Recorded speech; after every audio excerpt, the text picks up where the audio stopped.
ben, pour nous, ce qui se passe, a un nom. Et ce nom, je vais l'appeler l'apostasie. Car ça s'appelle l'apostasie. Et qu'est-ce que c'est que l'apostasie? Bien, l'apostasie, c'est ce que l'apôtre Paul a prophétisé, ce qu'il avait prédit déjà il y a 20 siècles en arrière. Et ce qu'il a dit, ça se trouve dans 2 Timothée, au chapitre 3, et à partir du verset 1 à 5. Alors, 2 Timothée, chapitre 3. 2 Timothée, chapitre 3.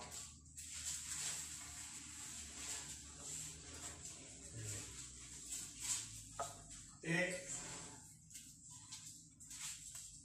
je demanderai à Corinne si elle veut le lire, s'il vous plaît. 2 Timothée, chapitre 3. 3, verset 1 jusqu'à 5. Voilà. Alors, sache que dans les derniers jours, il y aura des temps difficiles, car les hommes seront égoïstes, amis de l'argent, fanfarons, hautains, blasphémateurs, rebelles à leurs parents, ingrats, irreligieux, insensibles, déloyaux, calomniateurs, intempérants, cruels, ennemis des gens de bien, traîtres, emportés, enflés d'orgueil, aimant le plaisir plus que Dieu, ayant l'apparence de la piété, mais reniant ce qui en fait la force. Éloigne-toi de ces hommes-là. Amen. Amen. Eh bien voilà, vous avez la réponse.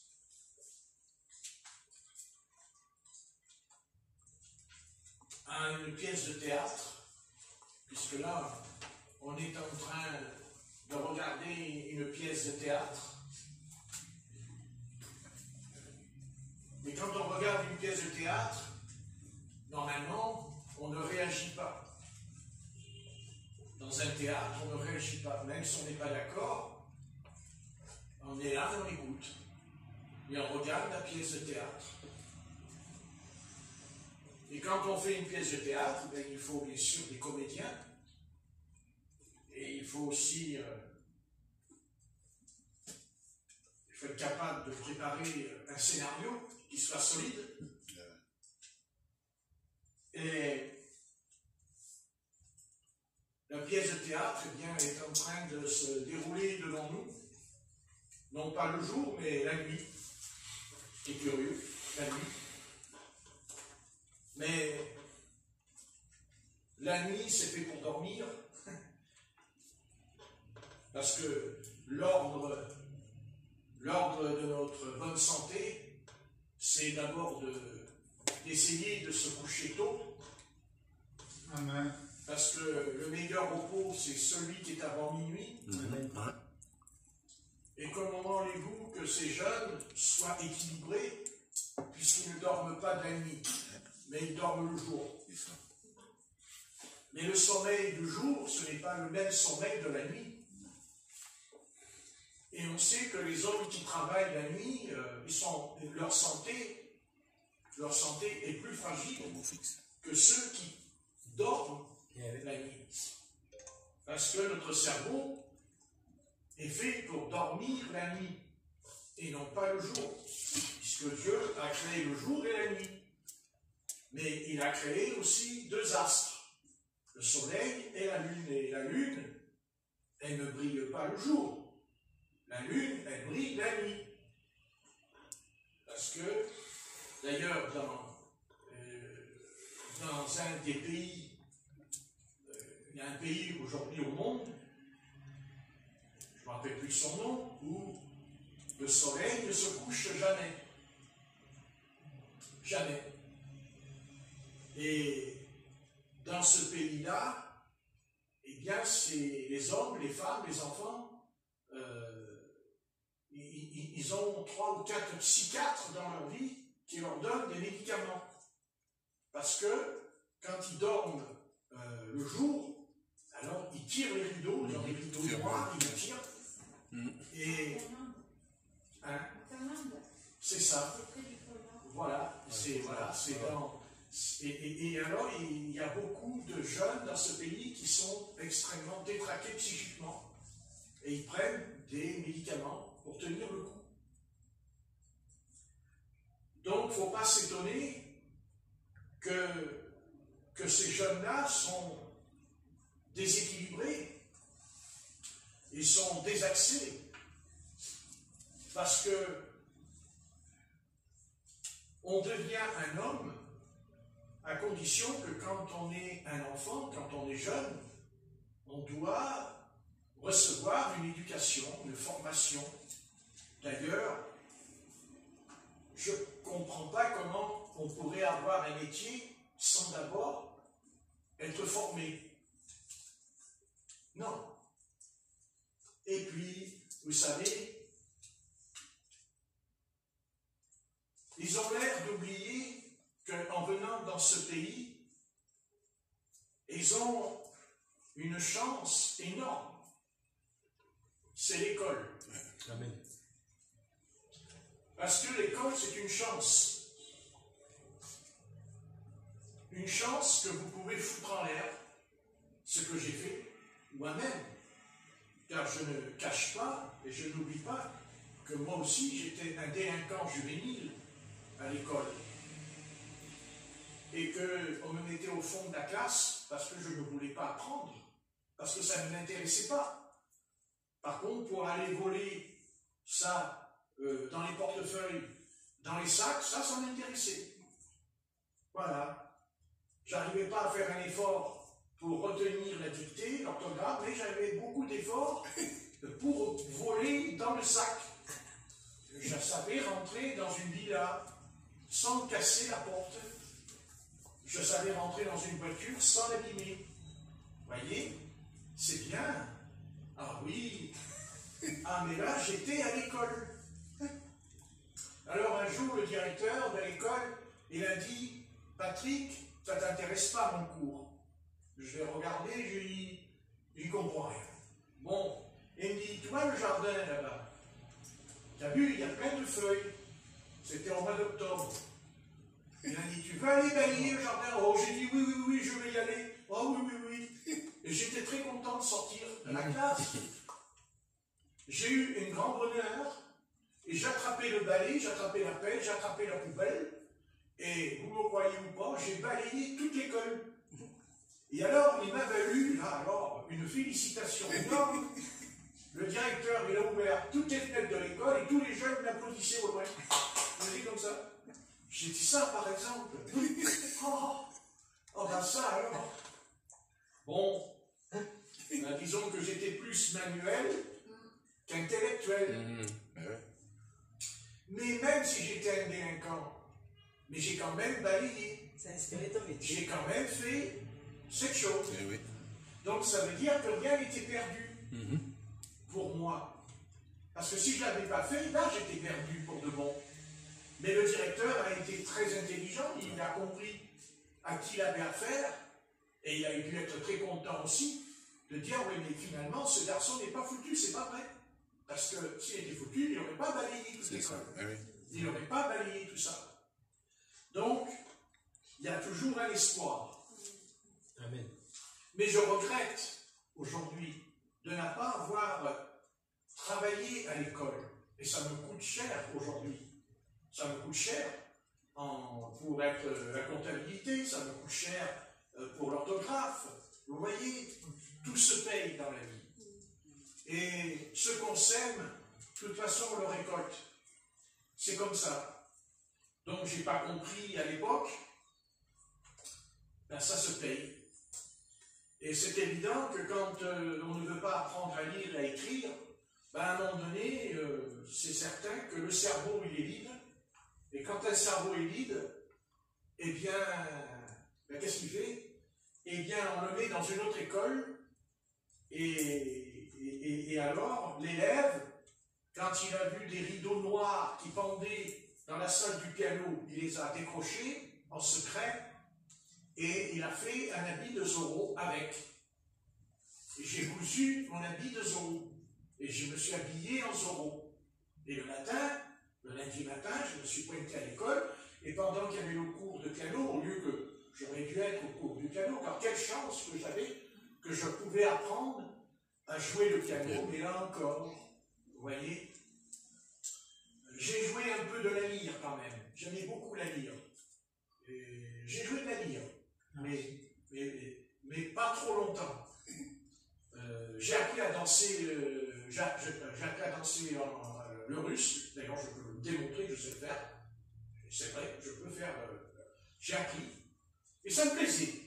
J'aimais bien danser russe, ça me plaisait. Ça me plaisait, j'aimais bien, surtout que tout le monde me regardait, sur ça c'était très important. Tout le monde me regarde, et ça c'est très important. Très important. Puis j'ai laissé tomber. Voilà, une enfance. Alors on va dire, oui, mes parents, ceci, cela. C'est vrai qu'ils ont eu leur part d'erreur avec moi, mais ça ne me justifie pas, parce que j'ai été à l'école comme tout le monde. Je me suis retrouvé dans une classe comme tout le monde, et que, au contraire, s'il y a une défaillance, c'est là justement que j'aurais dû me battre, j'aurais dû me défendre, non pas en allant voler, mais en travaillant à l'école, et qui peut-être mes parents auraient changé d'avis aussi, en me voyant sérieux. Vous comprenez ? Alors, il faut arrêter parce qu'on est dans une société que de toute façon, voilà, c'est quelque chose qui est terrible. Ce n'est pas de leur faute, c'est pas de leur faute. C'est la faute de la société. Ce qui se passe, c'est pas de leur faute. C'est nous.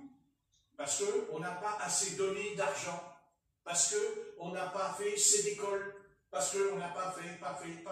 Mais moi, on a fait des écoles, on en a fait plein des écoles, mais les écoles, ils les ont abîmées les écoles, et ils ont taillé les écoles, les murs.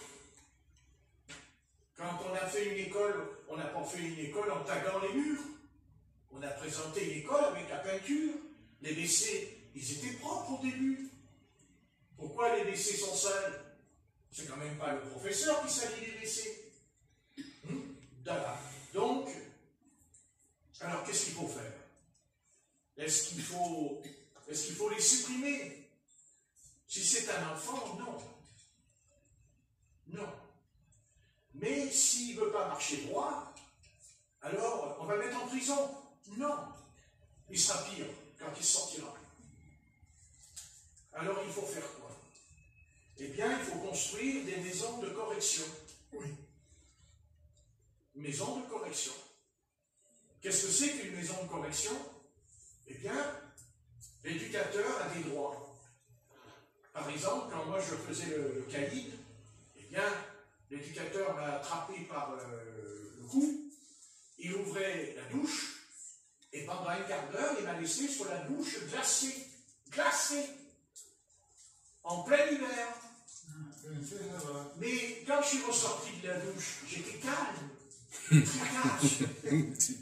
Très calme. D'ailleurs, c'est reconnu que l'eau froide, ça calme. Ah oui. Et j'étais calme. Et la prochaine fois, quand j'ai voulu faire le malin, je me suis rappelé que j'avais été sous la douche, glacée. Alors je n'ai plus vu le malin. À l'époque, j'avais 7 ans, 6 ans. Donc vous voyez que finalement, la maison de correction, c'est pas si mauvais que ça. Puisque les parents, car ça arrive que des fois, il y a des parents qui ont 5 enfants, c'est difficile d'avoir un enfant qui est turbulent, qui ne veut rien savoir. Alors, qu'est-ce qu'on fait? Ben, si les parents ne veulent pas le faire, d'ailleurs, j'aimerais que le président de la République m'entende cet après-midi en lui disant, écoute, si les parents ne peuvent pas, construire des maisons de correction avec des maîtres qui vont s'occuper de ces gamins. Alors, si le gamin il a 20 ans, c'est trop tard. Il faut s'en occuper avant qu'il ait 20 ans. C'est comme une plante. Quand une plante, elle penche d'un côté, on met quoi? On met un tuteur. Donc, tout ce que vous avez vu cette nuit, tout ça, ben, ce sont des gamins livrés à eux-mêmes. Des gamins qui ne connaissent pas connaissent pas la valeur de la vie. Ils ne comprennent rien. Voilà. Pour eux, rouler une voiture, c'est un jeu vidéo. Rentrer dans un magasin, prendre tout, c'est un jeu vidéo. D'ailleurs, c'est vrai qu'il y a certains jeux vidéo qui devraient être interdits aux enfants. Ça, c'est certain. C'est vrai. Parce qu'il y a des jeux vidéo, quand même, je reconnais que si on n'a pas un cerveau solide, parce qu'il y a des jeux vidéo où on a des armes à la main, des armes, des vraies armes, et on joue, mais on entre quand même dans le jeu. C'est-à-dire que quand on a un fusil à lunettes, et voilà, et on tire au loin avec le fusil à lunettes. Alors, quand on est un adulte, c'est différent, parce que notre cerveau, il peut gérer. Mais un enfant de 4-5 ans qui se retrouve avec ce genre de jeu dans la main, il ne faut pas s'étonner après qu'il va attaquer une armurerie. Vous voyez, tout ça, c'est un ensemble. Vous savez, comment vous expliquer? On ne construit pas une maison avec une pierre. Il en faut beaucoup pour avoir une maison. Il faut beaucoup de pierres. Donc, on ajoute une pierre, encore une autre, et on a un édifice. Et aujourd'hui, nous nous retrouvons. Voilà. Et d'ailleurs, ces gamins-là, on pourrait même leur dire, mais que fais-tu du Coran? Est-ce que tu l'as lu, le Coran? Eh bien, je vous réponds, ce n'est pas vrai, ils ne l'ont jamais lu. Ce n'est pas vrai, ils n'ont jamais prié avec leurs parents. Ce n'est pas vrai. Ce n'est pas vrai. Voilà. Maintenant, il y a deux manières de le comprendre, le Coran. Il y a les extrémistes, mais tout le monde n'est pas extrémiste quand on lit le Coran. Un enfant qui a le Coran dans la main, qui le lit, qui l'étudie, qui prie, ne pourra pas faire ce qu'il fait cette nuit.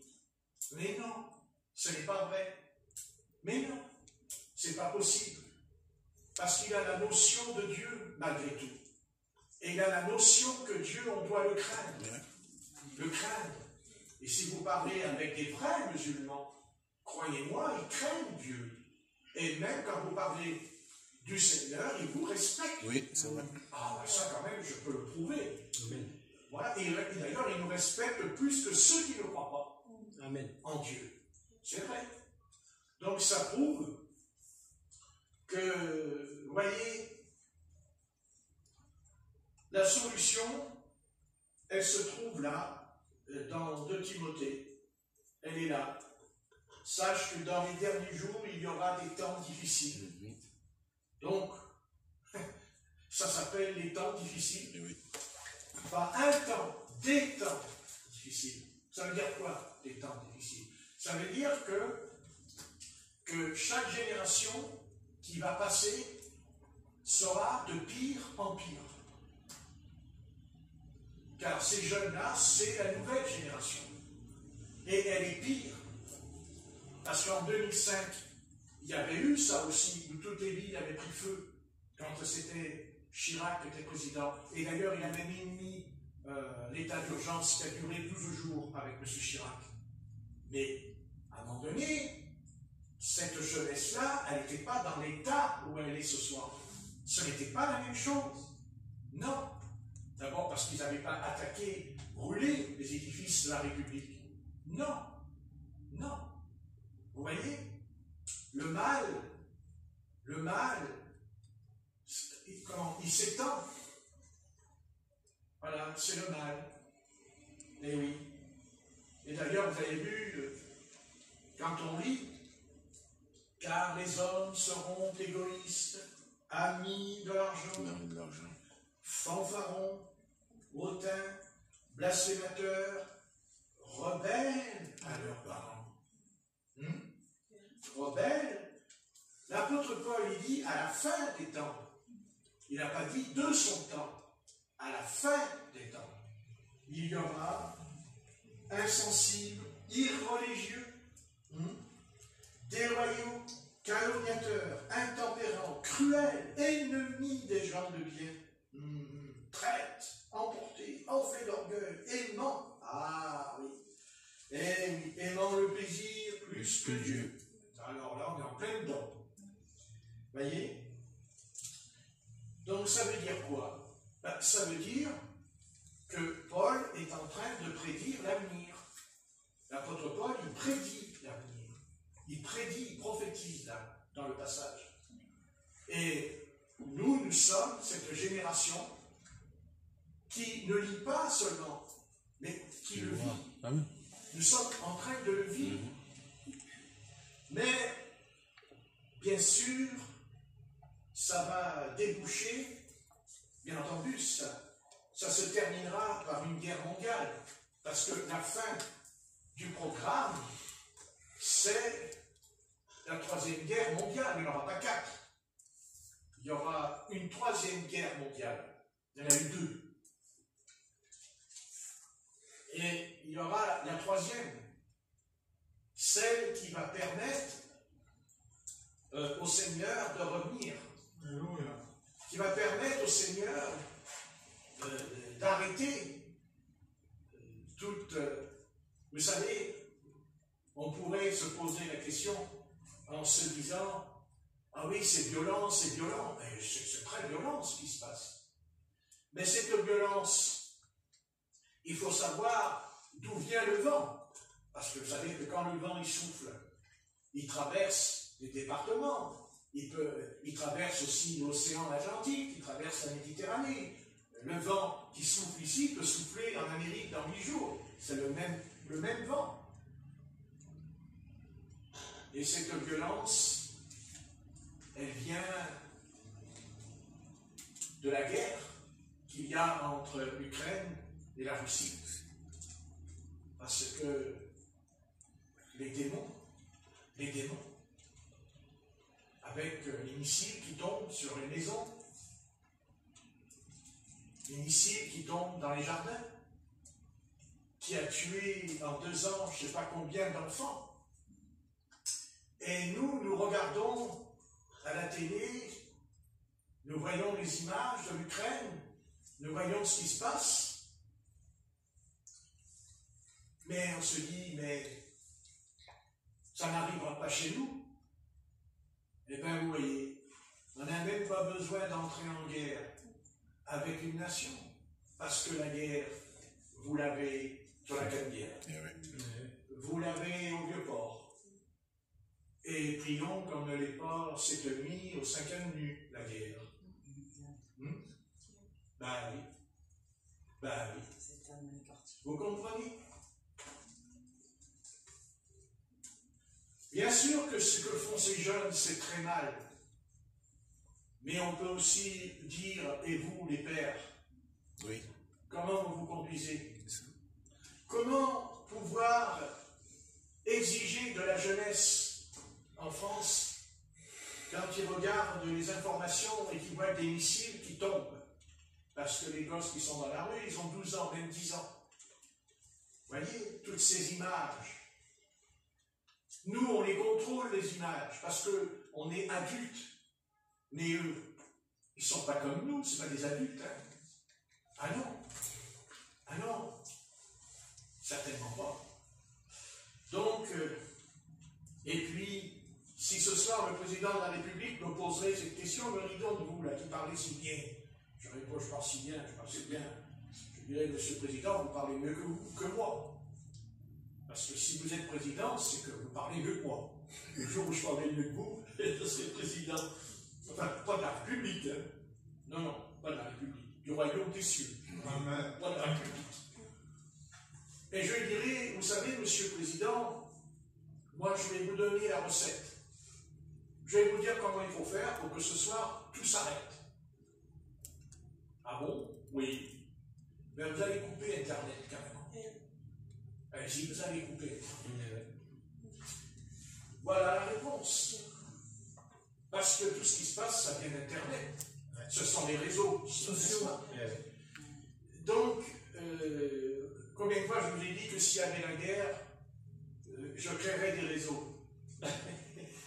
Eh bien, les jeunes l'ont compris. Qu'avec le smartphone, on peut créer des réseaux. Et quand les policiers arrivent dans un quartier, les jeunes, ils ont le réseau pour leur dire, attention, ils arrivent, tu pars dans l'autre quartier. Mais avant, il n'y avait pas Internet. Il n'y avait pas le smartphone. Il n'y avait pas tout ça en 2005. Et c'est pour ça que c'était moins violent. Vous voyez? Alors il faut couper Internet, Monsieur le Président. Vous allez me couper Internet tout de suite. Immédiatement, vous me coupez Internet. Amen. Et s'il me dit on ne peut pas, et je répondrai, mais comment on faisait autrefois? Parce qu'autrefois, on ne mangeait pas, on ne buvait pas, on ne sortait pas, on n'allait pas au travail quand il n'y avait pas Internet. Pourquoi? On n'allait pas à la plage se baigner, on n'allait pas sortir parce qu'il n'y avait pas Internet. Non. Non. S'il vous plaît, foutez-moi Internet en l'air. Il n'y aura plus de pornographie. Il n'y aura plus des sites pour coucher ensemble entre les couples. Non. Oui.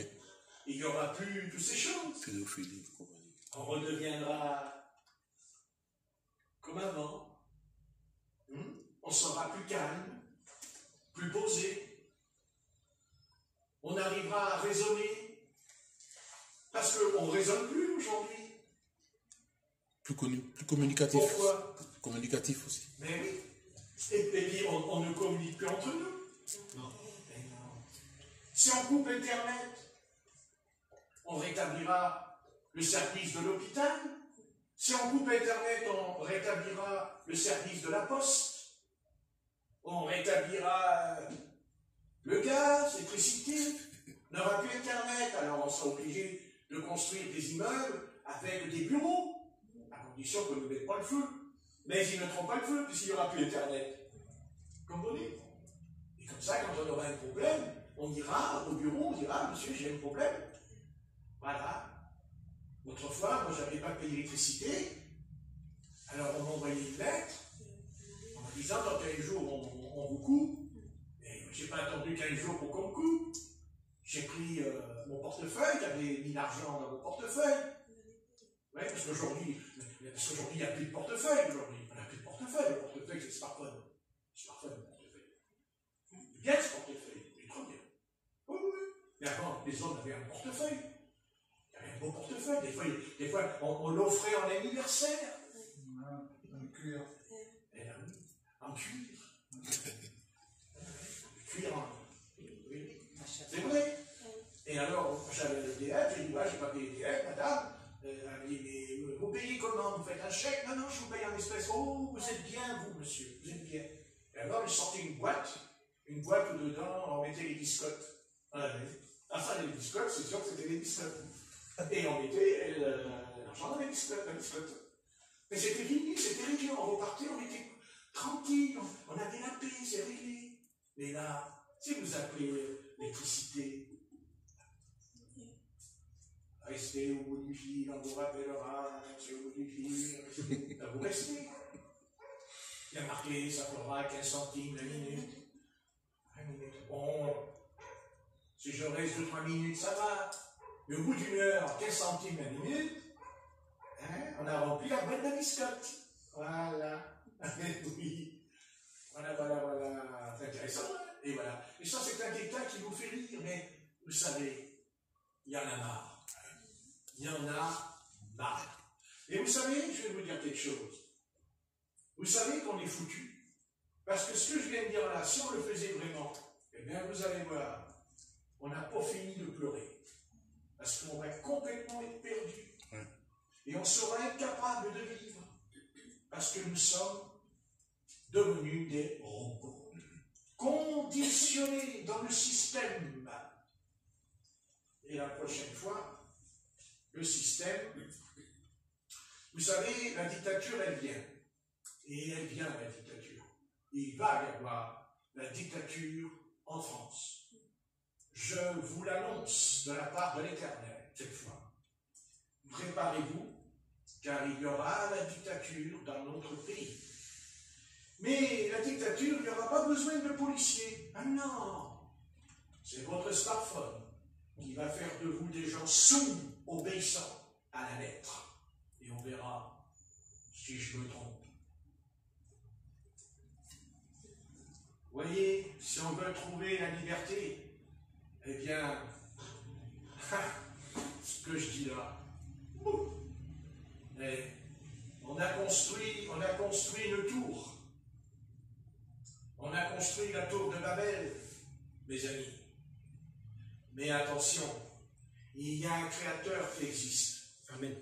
Et dans Genèse 11, Dieu dit, descendons, n'est-ce pas? Amen. Et confondons-les. Car Babel veut dire la porte de la confusion. Oui. N'est-ce pas? Oui. Et ce que vous êtes en train de lire, ça s'appelle la confusion. La confusion. Et c'est quoi la confusion?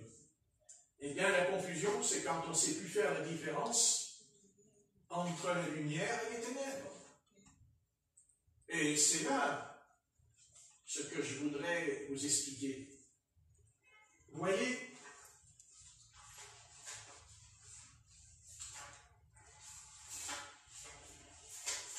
ah non, c'est quoi, je ne vois pas. Donc, ça c'est mon smartphone. Et regardez, c'est beau, hein? Magnifique. Ah, c'est beau. Tactile. Smartphone.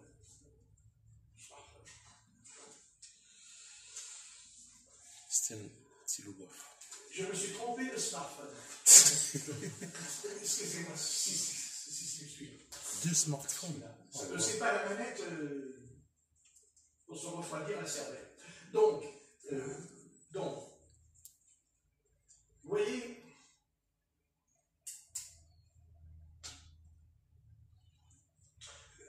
c'est curieux parce que j'ai des versets bibliques et en haut des versets bibliques que j'ai écrits, il y a marqué téléphone pour le métro et le bus.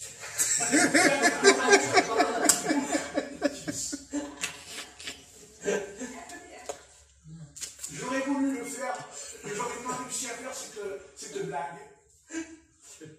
Mais peut-être que c'est l'Esprit Saint sur moi qui a voulu peut-être mettre un peu d'humour. Non, parce que depuis qu'on m'écoute, on tremble un peu. Mais donc, j'avais dit entre les ténèbres et la lumière. Et vous voyez, c'est ça la fin des temps.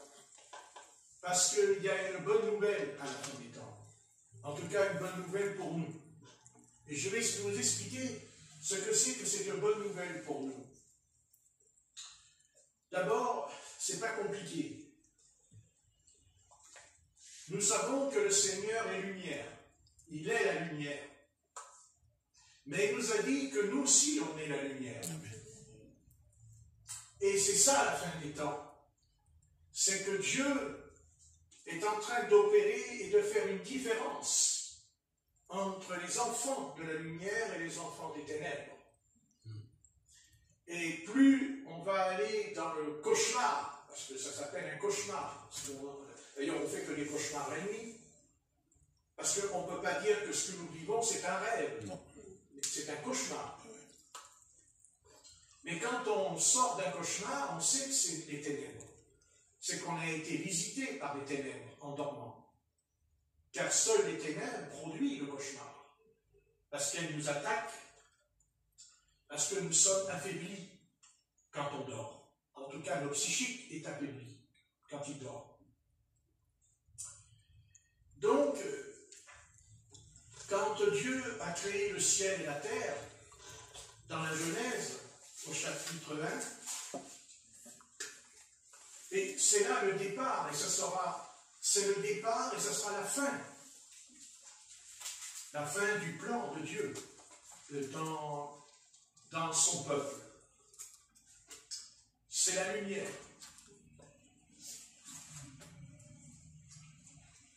La Bible dit, Genèse 1, verset 3, Dieu dit que la lumière soit. Et la lumière fut. Dieu vit que la lumière était bonne et Dieu sépara la lumière d'avec les ténèbres. Il sépara la lumière et les ténèbres. Il sépare. Mais parce qu'il ne veut pas de mélange. Amen. Parce qu'il ne veut pas l'apostasie. Parce que apostasie veut dire mélange.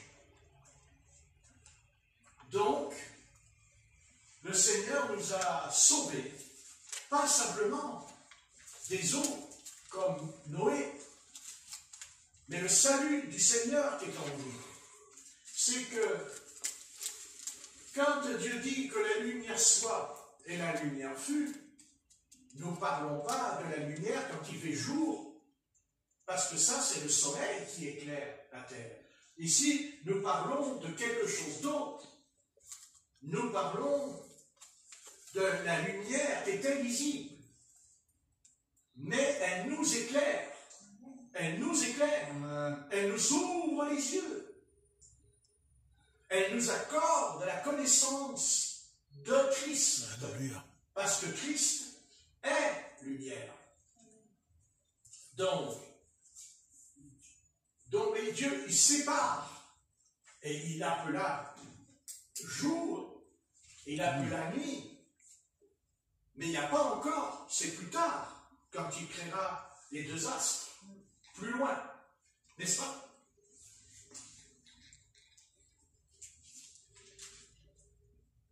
Notre destin, la fin du destin de l'humanité, tout va se jouer par ce passage. Que la lumière soit et la lumière fut. Et pourquoi? Parce que dans l'évangile de Jean, au chapitre 1, et vous le connaissez très bien, vous l'avez lu des centaines de fois, peut-être des milliers de fois, pour ceux qui sont convertis depuis 50 ans. Ce qui est mon cas. Dans Jean, chapitre 1,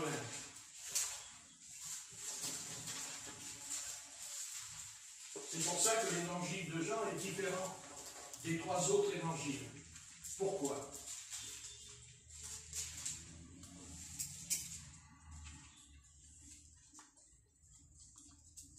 Verset, on va dire tout. Au commencement était la parole, et la parole était avec Dieu, et la parole était Dieu. Elle était au commencement avec Dieu. Toutes choses ont été faites par elle, et rien de ce qui a été fait n'a été fait sans elle. C'est-à-dire le Christ. Elle était la vie. Et la vie était la lumière des hommes. La lumière, lui, dans les ténèbres, et les ténèbres ne l'ont point reçu. Ça, c'est triste. C'est-à-dire les Juifs, le peuple d'Israël. Le peuple d'Israël. Le peuple d'Israël a refusé la lumière. Ce n'est pas seulement le nom de Jésus-Christ qu'ils ont refusé. Ce n'est pas seulement la personne de Jésus de Nazareth qu'ils ont rejeté. Ils ont rejeté la lumière. La lumière. Parce que Dieu est lumière. Amen. Dieu est esprit. Mais à quoi servirait Dieu qui est esprit si il ne brille pas? Mais cette lumière, ce n'est pas une lampe là qui nous éclaire dans la pièce. C'est la lumière de la vie, c'est-à-dire la vie éternelle. La vie éternelle, c'est la lumière qui nous éclaire. Mais Dieu, il dit qu'il sépare. Il sépare, et Dieu est en train de préparer quelque chose pour nous. Et qu'est-ce qu'il prépare, Dieu? Dieu dit qu'à la fin des temps, il poussera deux semences ensemble. L'ivraie et le blé. Et Jésus nous dit que ce n'est pas à nous de séparer l'ivraie et le blé, mais qu'il enverra les anges. Il enverra les anges qui sépareront l'ivraie et le blé. C'est-à-dire, nous sommes ou du blé ou de l'ivraie. Mais ils poussent ensemble. C'est pour ça qu'il y a des dénominations sur la terre. C'est pour ça qu'il y a des dénominations chrétiennes. Baptistes, méthodistes, pentecôtistes, catholiques romains, protestants, méthodistes.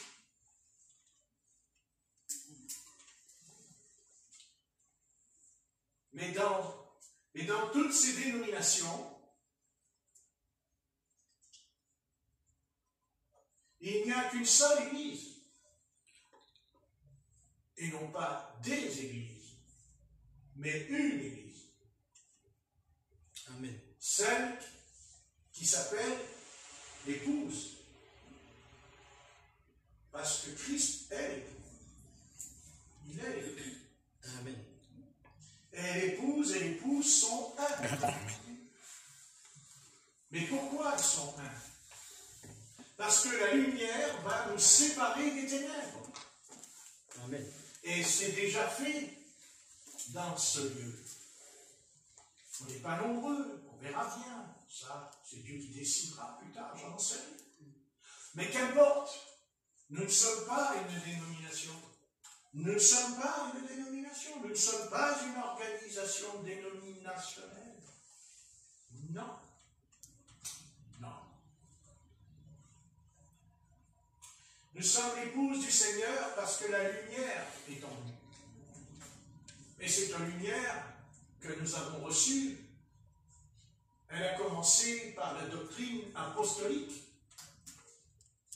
c'est-à-dire Acte 2, versets 38 et 39. Amen. Et Dieu nous a déjà séparés. Les anges ont déjà opéré cela. Il nous a mis à part, il nous a mis de côté. Ça ne veut pas dire que nous n'aimons pas tous les chrétiens. Je dois même aimer mon ennemi. Amen. Amen. Donc pourquoi je ne peux pas aimer les chrétiens? Mais pour ce qui est de séparer la lumière et les ténèbres, ça c'est Dieu qui fait son œuvre en nous.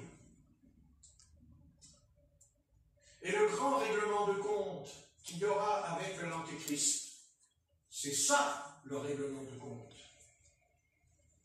Ou je serai ténèbres, ou je serai lumière. Je vais vous montrer un texte qui est très intéressant que j'ai trouvé par mon étude.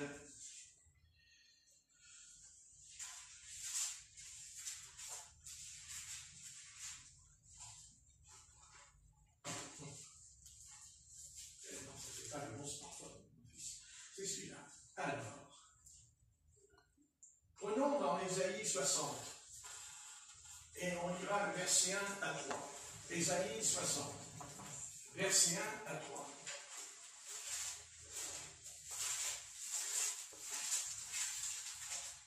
Dans Ésaïe 60,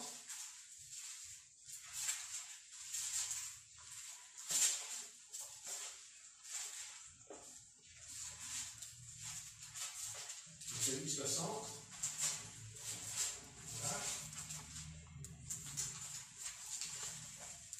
Et je demanderai à Corinne de le lire. Lève-toi, sois éclairé, car ta lumière arrive, et la gloire de l'Éternel se lève sur toi. Voici, les ténèbres couvrent la terre, et l'obscurité des peuples. Mais sur toi, l'Éternel se lève, sur toi, sa gloire apparaît. Des nations marchent à ta lumière, et des rois à la clarté de tes rayons. Amen. Voilà, c'est puissant comme passage. Amen. Et on va le méditer quelques instants, sans que j'y mette mon opinion personnelle. Mais chacun, en le lisant, peut comprendre que ce passage le concerne. Car on va le lire. D'abord, il est dit, lève-toi. Lève-toi, chrétien. Ne reste pas couché. Ne reste pas la tête baissée, malgré tout ce que tu es en train de vivre. Mais au contraire, lève-toi. Sois éclairé, car ta lumière arrive. C'est-à-dire ton Seigneur qui va venir te chercher. Ton Seigneur qui va t'emmener. Il va t'emmener car la lumière arrive. Mais pour que la lumière arrive, il faut d'abord que cette lumière soit en toi.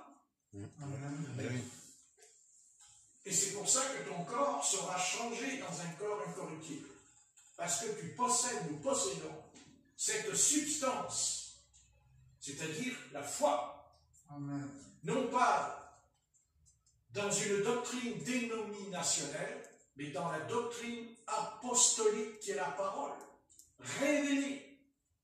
Car nous sommes venus au Seigneur par la révélation Amen. de Jésus-Christ. D'ailleurs, Apocalypse veut dire révélation de Jésus-Christ en grec. Et la gloire de l'Éternel se lève sur toi. Voilà ce qui nous attend. Voilà ce que le Seigneur nous promet ce soir, de ne pas se décourager, de ne pas se laisser aller. Mais au contraire, et la gloire de l'Éternel se lève. La gloire, c'est-à-dire la lumière, se lève. Et qu'est-ce que dit le verset 2? Ça, c'est ce qu'il y a eu hier soir dans les rues de Massilia. Et voici les ténèbres couvrent la terre et l'obscurité les peuples. Voilà. Voilà la promesse que le Seigneur nous fait ce soir. C'est que les ténèbres se lèvent, les ténèbres viennent sur les peuples de la terre, mais pas sur nous. Pas sur nous. Amen. Souvenez-vous de ce qui s'est passé en Israël quand l'Éternel a envoyé Moïse en Égypte. Nous savons que le Seigneur a envoyé 10 plaies en Égypte. Mais la Bible dit que juste avant que Israël sorte d'Égypte, il y a une plaie qui a frappé toute l'Égypte.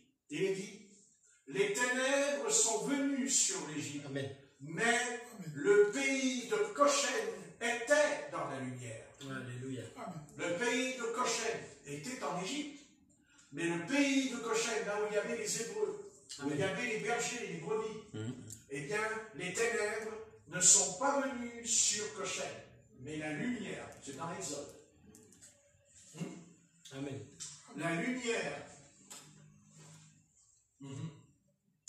L'Exode, chapitre 10 et verset 21. En le lisant, c'est mieux encore que de le dire, parce que nous lisons le Saint-Livre, le livre sacré de l'Éternel. Amen. Et nous savons que ce n'est pas une légende. C'est ce qui s'est passé. Et c'est ce qui se passe en nous ce soir. La lumière que les nations n'ont pas, que les communautés n'ont pas, et même les communautés chrétiennes. Amen. Vous voyez, dans l'Exode, chapitre 10 et verset 21. Exode 10, verset 21. Voilà. Vas-y, comment si tu veux.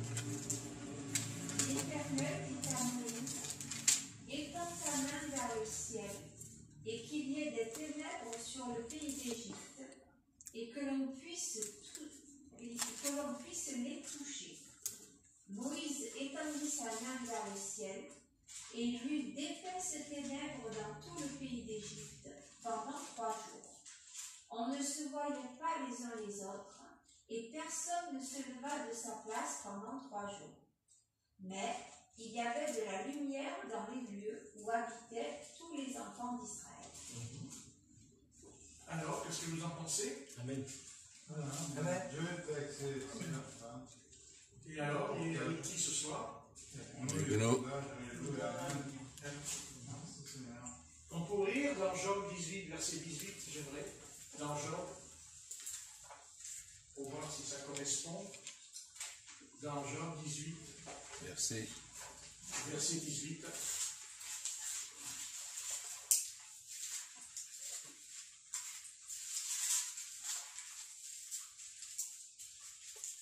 Voilà. 18. Ah oui. C'est le méchant. Voilà. Et c'est bien aussi. Vas-y.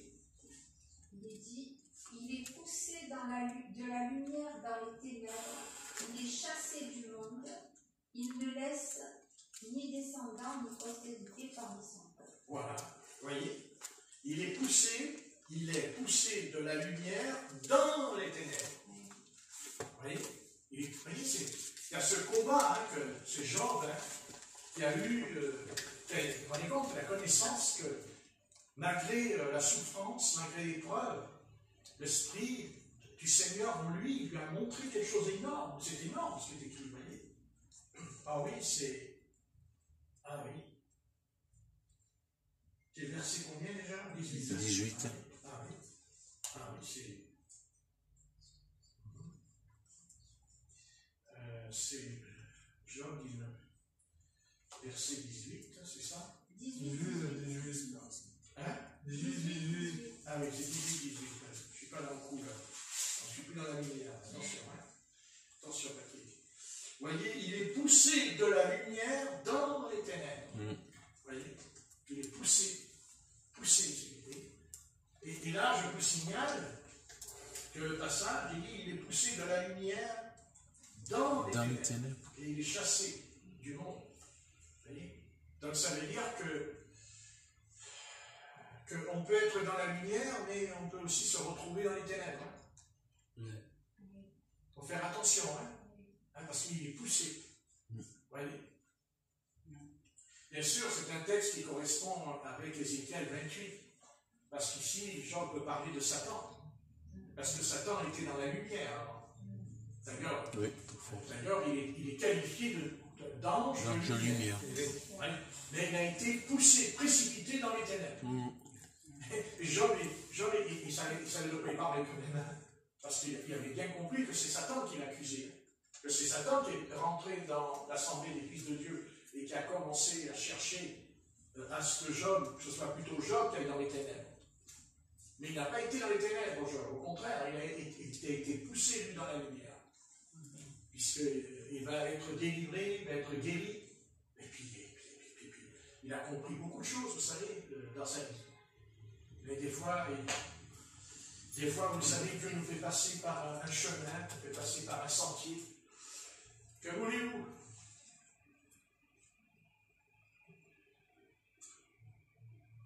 Pour nous, c'est un peu le contraire. Nous, on était dans les ténèbres et Dieu nous a poussés dans la lumière. Amen. Alléluia. C'est tout le contraire, justement. Et c'est ça qui est intéressant quand on lit le passage. C'est le contraire. C'est pour ça qu'il dit au sujet d'Ézéchiel, quand il dit astre brillant, t'es tombé et je t'ai précipité de la montagne. Précipité. Et c'est exactement. De toute façon, vous me direz, est-ce que Satan a été précipité? Oui, il l'a été. C'est sûr. Mais Dieu a mis fin à son règne à la croix du Calvaire. Amen. Parce qu'on a du mal à le comprendre. Mais on a oublié que dans l'Épître aux Colossiens, il est dit que les ténèbres ont été livrées en spectacle à la croix de Golgotha et qu'elles ont été vaincues. Vaincues. Et elles sont vaincues. C'est elles qui nous faire croire qu'elles ne sont pas vaincues. C'est elles qui combattent, qui résistent. Mais si nous, on dit non, non et non, tu es vaincu, Satan. Ce n'est pas vrai, tu es vaincu, tu le sais. De toute façon, tu le sais que tu es vaincu.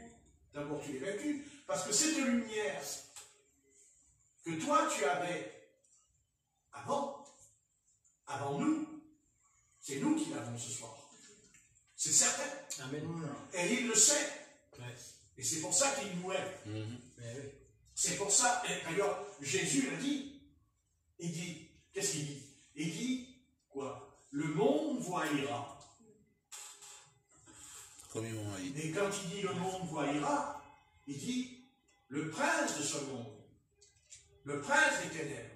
Et il y a un conflit, parce qu'il y a un conflit dans l'univers.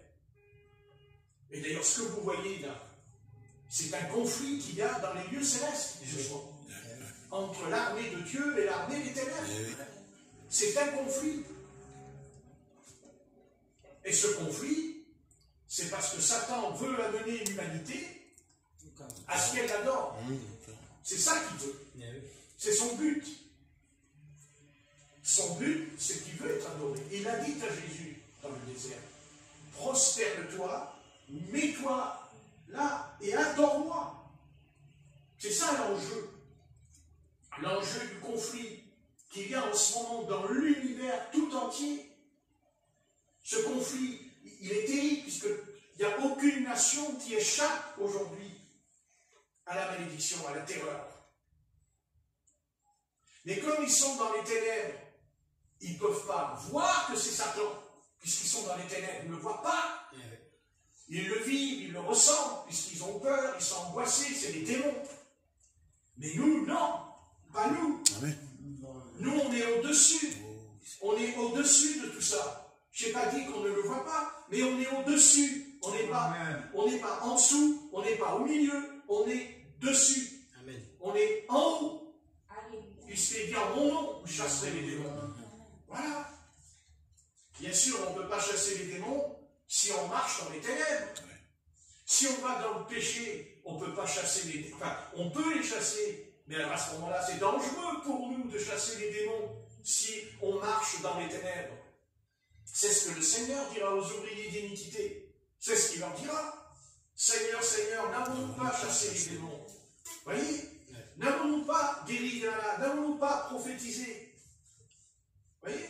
Maintenant, il dit, ouvriers d'iniquité, retirez-vous de moi, je ne vous ai jamais connu. Voilà. Qu'est-ce qui est important ce soir? C'est quoi? C'est que le Seigneur nous connaît. Amen. Mais il nous connaît parce qu'on le connaît aussi. Amen. Et comment on connaît le Seigneur? D'abord parce qu'on étudie la Bible, mais aussi parce qu'on a fait une expérience. Amen. Il ne faut pas mettre la charrue avant les bœufs. Aujourd'hui, les pasteurs, ils font descendre le Saint-Esprit avant la repentance. Ils font descendre l'Esprit de Dieu avant le baptême. C'est vrai qu'il y a un cas exceptionnel dans la Bible où le Saint-Esprit est descendu avant le baptême d'eau. C'est chez Corneille. Amen. Mais c'est parce que les païens et les juifs n'auraient pas pu croire. Et ils n'auraient pas pu croire ce que disait l'apôtre Pierre. Mais après, le Saint-Esprit, il descend après la repentance. Après le baptême d'eau. Après. Si je fais descendre l'Esprit de Dieu et que la personne ne s'est pas repentie, elle sera comme Saül. Elle prophétisera, elle parlera en langue comme Saül. Mais Saül, il avait aussi un mauvais esprit en lui. Pourquoi? Parce qu'il n'a jamais voulu se repentir. Parce qu'il n'est pas passé par la repentance, Saül. David, il tombe dans le péché. Mais il se repent. Et pourquoi il se repent? Mais parce qu'il a reçu la lumière. Il avait la lumière en lui de l'Éternel. Et tout de suite, la lumière lui a dit, je me repens, j'ai péché contre l'Éternel. Vous voyez? J'ai péché contre l'Éternel. Même Saül, quand il tombe à genoux devant Samuel, qu'est-ce qu'il fait? Il attrape le manteau de Samuel et il se déchire. Le manteau se déchire quand il attrape. Et Samuel se retourne et lui dit non, c'est réglé. Amen. Mais pourquoi le manteau s'est déchiré de Samuel? Pourquoi? Parce que c'était ce qui allait se passer plus tard. Amen. Que le royaume d'Israël allait être divisé en deux. Le schisme, il y a le schisme entre Israël et la maison de Juda. Voyez ce qui s'est passé? Voyez le démon, quand il attrape le manteau de Samuel, Saül. Voyez le démon? Séparation. Voyez? Les démons ne meurent jamais. Ah bon? Non, les démons ne meurent pas. Non. Les démons ne meurent pas. Et n'oubliez jamais qu'un démon, c'est un esprit méchant. Tous les démons sont méchants. Il n'y a pas un démon qui serait gentil plus qu'un autre. Les démons sont méchants. Comme leur père, Satan. Ils ont le même caractère, la même nature que lui. Ils ont la haine d'abord contre l'humanité, surtout contre l'humanité. Parce qu'ils sont jaloux. Et si vous savez la jalousie qu'ils ont ce soir contre nous, parce que là, vous savez qu'ils sont jaloux contre nous, croyez-moi, hein, parce que eux, ils ont pu la paix que nous avons. Oui. Parce qu'ils avaient la paix. Eh oui. Ils avaient la paix en eux. Ils sont tourmentés au siècle des siècles, les démons. Et c'est pour ça qu'ils sont méchants, parce qu'ils sont jaloux. Et d'ailleurs, le premier qui s'est embarqué dans ce sentier de jalousie, c'est Caïn. C'est Caïn. Mais bon, on ne va pas revenir là-dessus, mais bon. Il faudrait se poser la question, qui était son véritable père? Aussi. Amen. Puisque le Seigneur dit quand même une chose. Bon, je comprends que c'est pas grave qu'il soit d'accord ou pas, moi ça me dérange pas que je sais pas. C'est pas ça qui sauve, de toute façon. C'est pas quelque chose qui sauve du salut, qu'on croit ou non. Cette chose entre cette affaire de la semence du serpent dans la Genèse. C'est pas ça le problème. Le problème, c'est que de toute façon, il y en a un qui est ténèbres, donc il y en a un qui est lumière. C'est-à-dire, il y en a un qui est. Voilà, c'est Abel, Caïn, c'est un des deux. Mais c'est quand même la semence. Et c'est pour ça que si, moi de toute façon, s'ils veulent essayer de m'avoir, ils ne m'auront pas. Parce que je leur dis, alors expliquez-moi la parabole de l'ivraie et du blé. Expliquez-moi pourquoi le Christ il a dit, il y a l'ivraie et il y a le blé. Pourquoi le Christ il a dit, dans les derniers jours, Dieu séparera l'ivraie et le blé. Et il dit que ce n'est pas les hommes qui le feront, ce n'est pas un prophète, ce n'est pas un apôtre, il dit c'est les anges. Vous n'avez qu'à lire dans Marc. Les anges. C'est les anges. Il dit, avant que Jésus revienne, pas pendant que Jésus revienne, avant, il y aura le tri. Mais c'est certain, il y aura le tri, il y aura la séparation entre l'ivraie et le blé. C'est-à-dire, entre la lumière et les ténèbres. Entre la lumière et les ténèbres. Et c'est pour ça que le Seigneur nous dit dans l'Ésaïe, lève-toi, parce que la lumière se lève sur toi. C'est-à-dire, c'est Jésus qui vient te chercher. Il va venir te chercher. Il viendra. Alléluia. Mais oui. Amen. Et cette lumière, elle est tellement puissante qu'à un moment donné, le Seigneur va donner un ordre. C'est ce que dit d'ailleurs Thessaloniciens.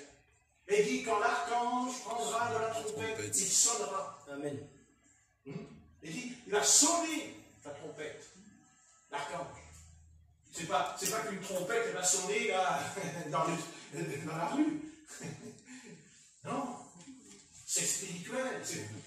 Et c'est spirituel, c'est surnaturel. Vous voyez?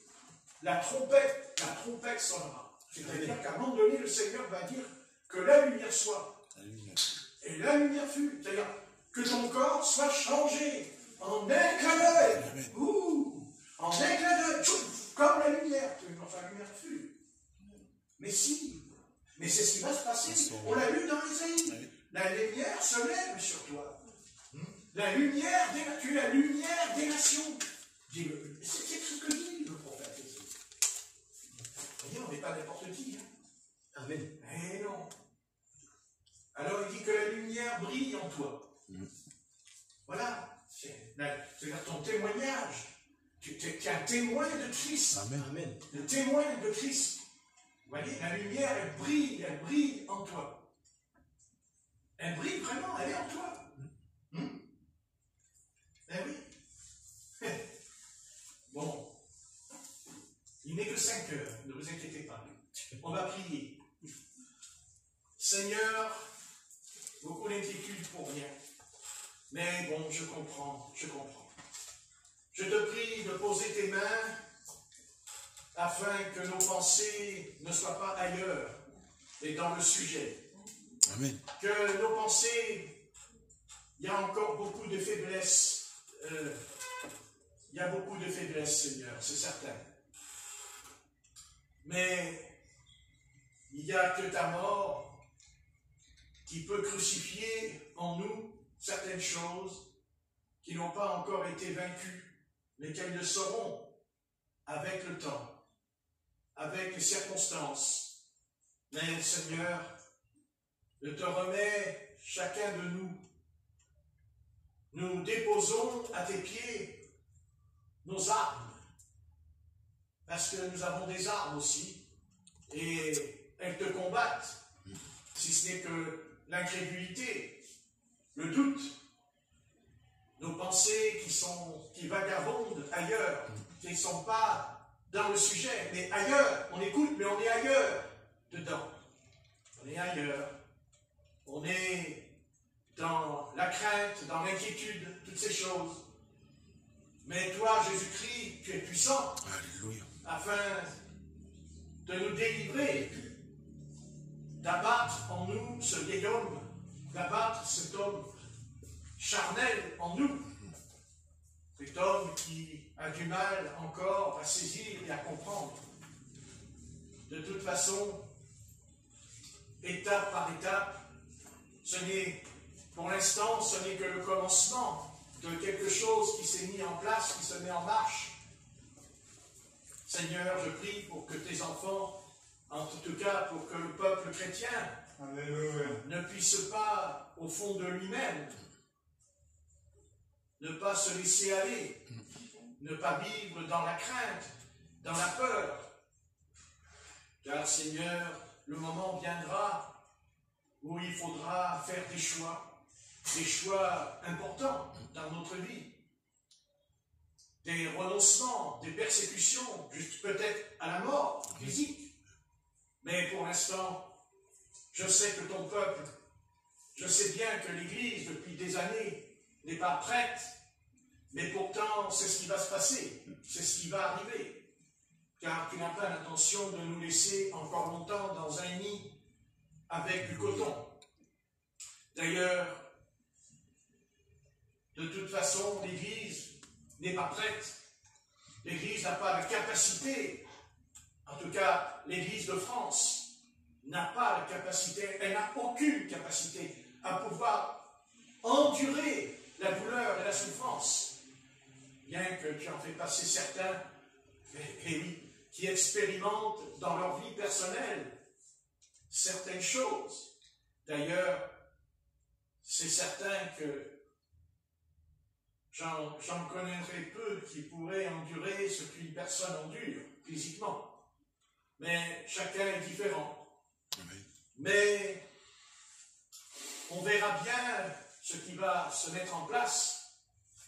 Parce que, comme tu l'as dit tout à l'heure, au travers de ma bouche, tu sépareras les ténèbres et la lumière, tu sépareras l'ivraie et le blé, le bon grain et le mauvais grain.